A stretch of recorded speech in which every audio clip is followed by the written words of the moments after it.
ঘন সবুজ অরণ্য, পাশেই ছিল এক ছোট্ট গ্রাম। গ্রামের কৃষক, চাষি ও তাদের গরুর পাল, চারিদিকে এক শান্তির আমেজ।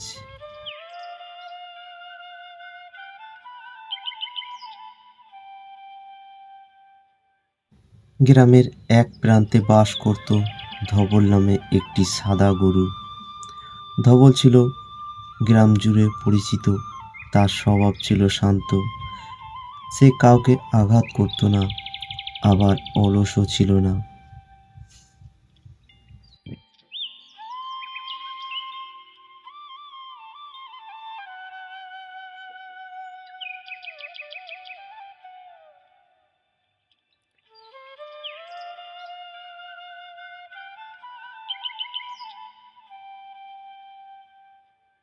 সে প্রতিদিন ভোরে মাঠে ঘাস খেতে বের হতো আর সন্ধ্যার আগে ঘরে ফিরে আসতো।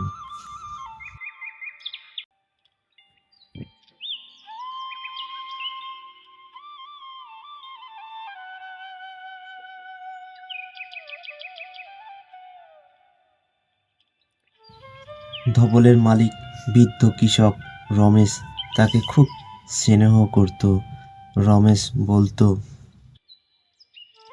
ধবল, তুই শুধু একটা গরু না, তুই আমার পরিবারের সদস্য। ধবল কথা বলতে পারত না, কিন্তু রমেশের কথায় মাথা নেড়ে ও চোখ মিটমিট করে বুঝিয়ে দিত যে সেও তার মালিককে খুব ভালোবাসে।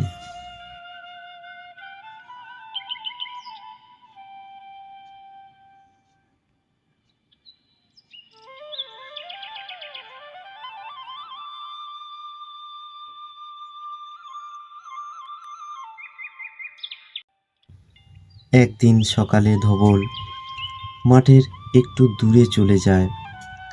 সেদিন রমেশ তাকে লক্ষ্য রাখতে পারেনি, কারণ তিনি মাঠের অন্য এক প্রান্তে লাঙল দিচ্ছিলেন।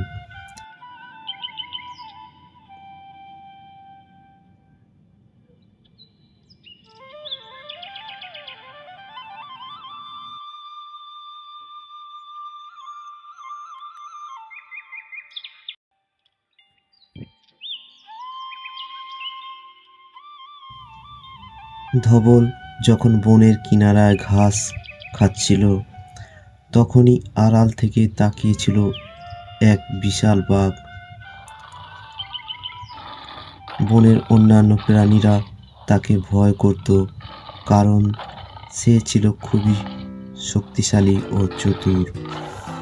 বাঘ ধবলকে দেখে ভাবল, এই গরুটাকে ধরে খেতে পারলে বেশ কয়েকদিন ধরে খেতে পারবো।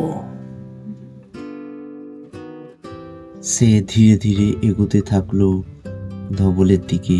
ধবল প্রথমে কিছু বুঝতে পারল না, কিন্তু হঠাৎ বাতাসে অদ্ভুত গন্ধ পেল। ধবল ভয় পেয়ে গেল। চারিদিকে তাকাতেই দেখল তার দিকে এগিয়ে আসছে বাঘ।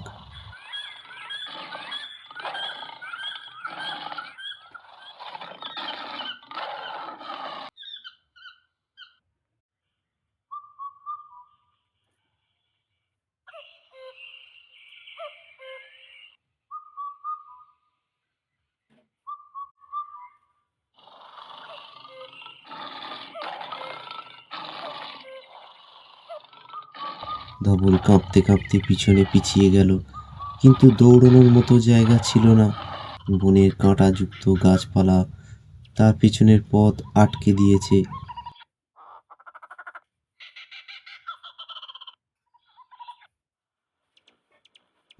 বাঘ আরো কাছে চলে এলো।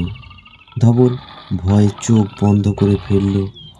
আর ঠিক সেই সময় হঠাৎ কোথা থেকে রমেশের কণ্ঠস্বর ভেসে এলো।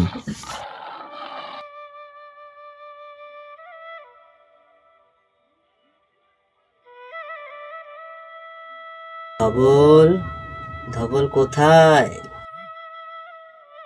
ধবল শব্দ শুনে একটু সাহস পেল, কিন্তু বাঘ রমেশকে দেখে রেগে উঠল।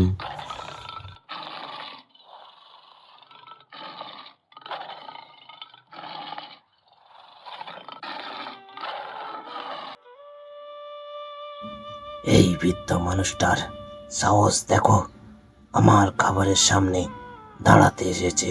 হ্যাঁ, ক্ষুধার্ত বাঘ গর্জন করে রমেশের দিকে তাকালো। রমেশ বুঝতে পারল ধবল বিপদে। তার হাতে শুধু ছিল একটি লাঠি।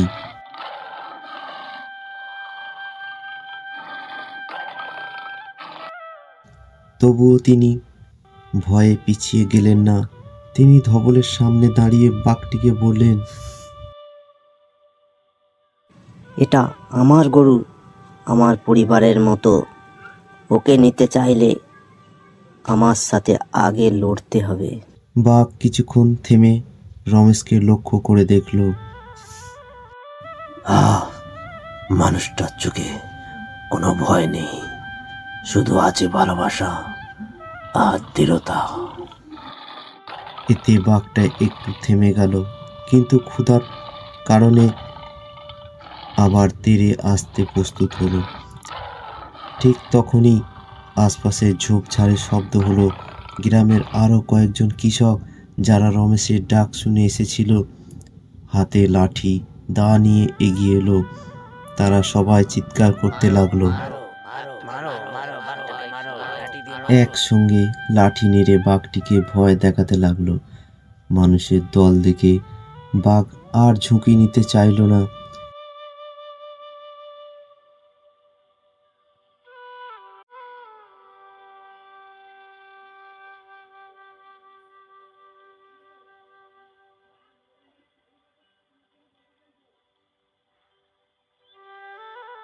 শেষবারের মতো গর্জন করে সে উল্টো দিকের জঙ্গলে ছুটে পালালো। বিপদ কেটে গেল। রমেশ ধবলকে জড়িয়ে ধরলেন।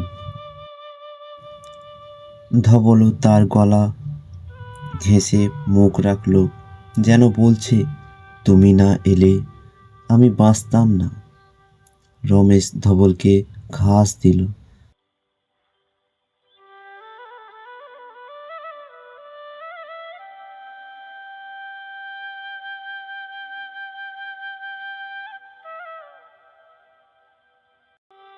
সবাই বলল, ধবল ভাগ্যবান যে এমন মালিক পেয়েছ।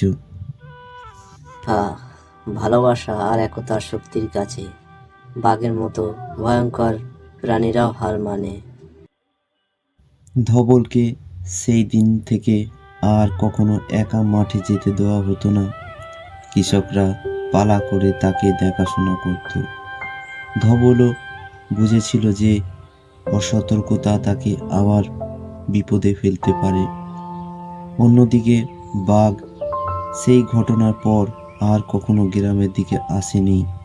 সে বুঝেছিল মানুষের একতা এবং সাহসের কাছে দাঁড়ানো কঠিন। এইভাবে দিন কাটতে লাগলো। ধবল আবার আগের মতো শান্ত হয়ে ঘাস খেতে লাগলো, কিন্তু এবার একটু দূরে কোথাও গেলে পেছনের দিকে তাকিয়ে নিত, কারণ সে জানতো সতর্ক থাকাই বুদ্ধিমানের কাজ। ভালোবাসা, সাহস আর একতা, এই তিনটি শক্তি থাকলে দুনিয়ার বড় শক্তিকে পরাজিত করা যায়। গল্পটি কেমন লাগলো অবশ্যই কমেন্টে জানাবেন।